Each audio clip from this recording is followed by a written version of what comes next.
Okay, I got to talk about this because this is quite frankly the craziest shit I've read in a long time.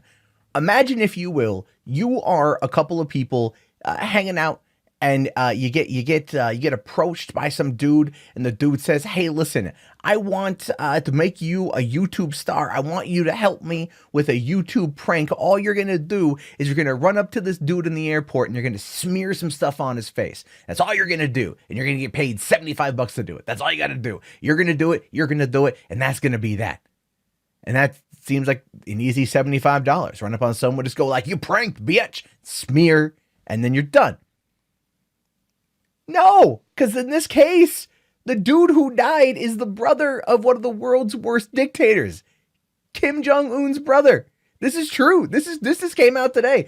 Korea criminals, female assassins who killed Kim Jong Un's half brother, were YouTube pranksters tricked into carrying out the airport poisoning.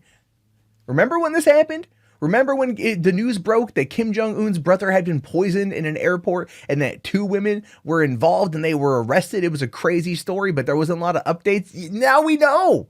Now we know what the hell happened, and it's nuts. Look at here. The women were told the pranks would involve them smearing baby oil on their victims' faces, and they would each get paid 75 bones for their efforts. Even though I'm not even kidding you right now, this is a picture of the dude as he's not gonna. This isn't him long for the world.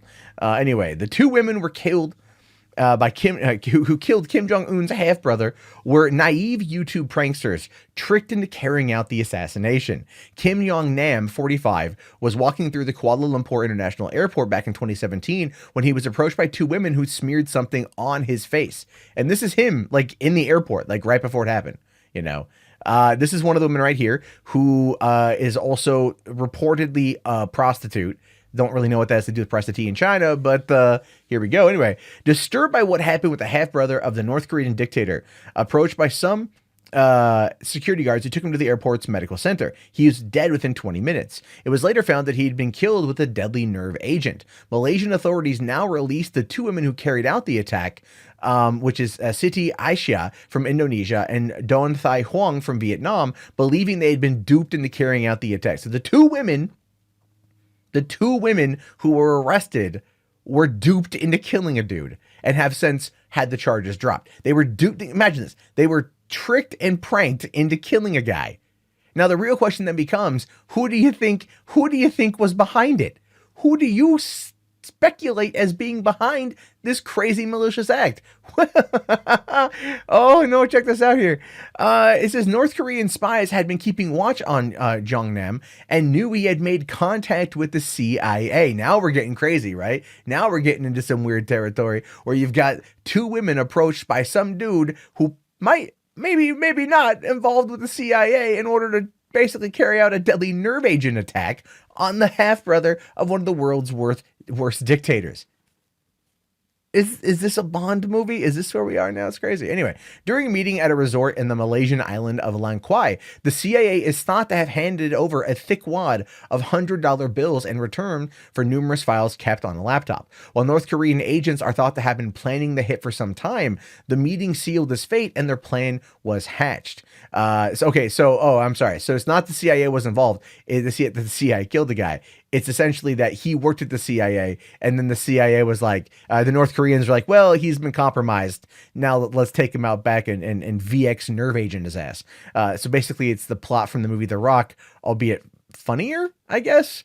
Now, Siti was approached by a Malaysian cab driver named John outside of a bar where she said to have worked as a car girl and approached about taking part in a series of pranks, which would be filmed and shown on YouTube. From there, she was put in touch with James, who was a North Korean agent who managed to persuade her that she could be an internet star. Because, you know, you're sitting at a bar at a hotel, some guy comes and says, hey, do you want to get famous on the internet?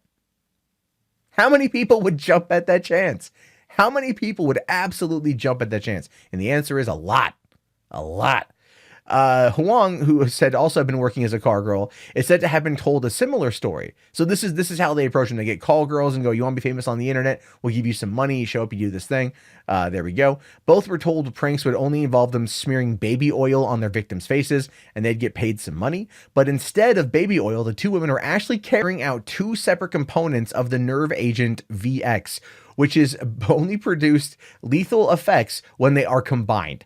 After Jong Nam died, he was found to be carrying a dozen vials of nerve agent antidote in a bag, but the effects of the nerve agent had been so rapid he did not have time to take the dose that may have saved him. Siti was arrested the following night and initially thought that the arrest was just another TV joke until she was shown the news footage of his death. And Hwang was arrested at the airport where the attack had been carried out, and she's gone back to look when she had gone back to look for her handlers as they had disappeared after the prank, and they owed her the $75. Think about that. They owed her 75 bones. She didn't get paid. She didn't know this dude died. She goes back to get her money because you never want to sniff a call girl. And then she gets arrested. Like I said, both have been released on drop charge. All charges have been dropped against them, except they were tricked by North Korean agents to take out the half-brother of Kim Jong Un because he had allegedly been working with the CIA to provide them with documents on a laptop to which they were going to be paying him in a fat stack of hundos wadded up. This, my friends, is apparently real life and not just the plot outline of numerous procedural television shows that deal with crime. So here's the moral of the story. If you are approached by anyone who says, "Hey, do you want to be YouTube famous? All you got to do is this prank." You may want to not do it. You may want to not do it. You may want to move away. You may want to do other things. Especially if that person happens to resemble Sam Pepper. It's for the best entirely. Anyway, this is wild, but what do you think about this? Let me know your thoughts. Let me know your opinions. Let me know in the comments below. I'll talk to you guys later. Have yourself a great day, and peace out.